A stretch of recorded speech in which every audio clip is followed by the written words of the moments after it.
আমাদের একটু শান্ত, সবাই একটু শান্ত, আমাদের দাবি আজকে 10টা পর্যন্ত আলটিমেটাম, যদি না মানে আগামীকালকে আবার লং মার্চ হবে এবং সারা দেশ মিলে গুরুতর লং মার্চ করার চেষ্টা করবো আমরা। আমাদের একটা দাবি, আমাদের 6টা দাবি না, 8টা দাবি না, সব ভুয়া। কোনো পলিটিক্যাল পার্টি আমাদের উপর থেকে যাতে ইয়া দিতে না পারে, ওইটা আমরা মাথায় রাখবো। আমরা শুধু শিক্ষামন্ত্রীর পদত্যাগ চাই, এটা একমাত্র দাবি। আর ওনার পদত্যাগ কেন চাই? Because they are trying to use us as a political statement. ওরা চায় এই বছর রেজাল্ট অনেক খারাপ করাবে, পরের বছর আরেকটু ভালো করাবে। এটার কারণ কি জানেন? এটার কারণ ওরা বলতে চায় যে আওয়ামী লীগের আমলে শিক্ষা ব্যবস্থা খারাপ ছিল, 4 বছর আমরা শিক্ষা ব্যবস্থা উন্নত করছি, তাই আমরা এখন আমাদেরকে ভোট দেন। They are trying to use a statistics, political statement. আমরা স্ট্যাটিস্টিক্স না, আমরা স্টুডেন্ট, আমরা হিউম্যানস, তাই এইসব স্ট্যাটিস্টিক্স ইউজ করা যাবে না।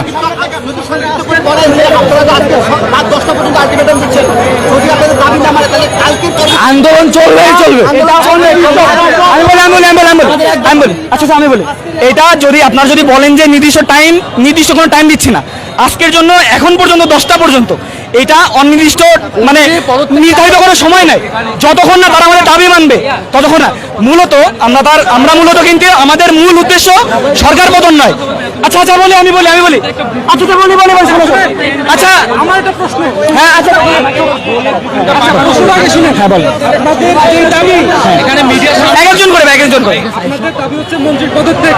জি না মূল এটা স্টেটমেন্ট ওইটা না। আমরা মূলত তাদের সাথে আপোষে এবং জনসম্মুখে কথা বলতে চাই, তাদের সাথে আগে ঠান্ডা মাথায় কথা বলতে চাই। তারা তো আমাদের সাথে কথাই বলতে যাচ্ছে না। আপনারা কি বিগত দিনের কাহিনী দেখেন নাই? গতকালকে কি করছে? গতকালকে বলে নাই যে আমাদের সাথে বসো, কথা বলো। 10-12 জন টিম নিয়ে যায় নাই গণভবনের সামনে ভিতরে নিয়ে যে কি করছে? আমার ভাইদেরকে লাঠিচার্জ করছে। কারা মারছে? ভাইয়া ধন্যবাদ। পদত্যাগের আগে তারা তো আমাদের সাথে কথাই বলে, তাদের উদ্দেশ্য মূলত আমাদেরকে মারা। শুনেন জি ভাইয়া,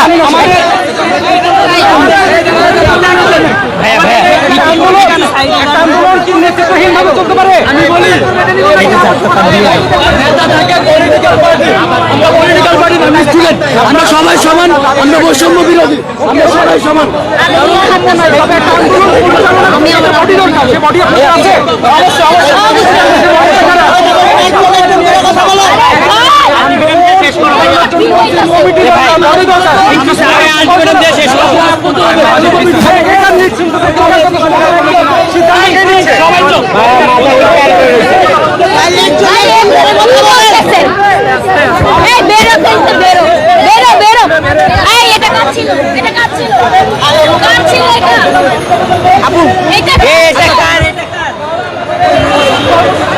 আরো যতদিন পারে যাবে, যতদিন না পর্যন্ত তুমি আমাদের আলটিমেটাম না, ঠিক আছে?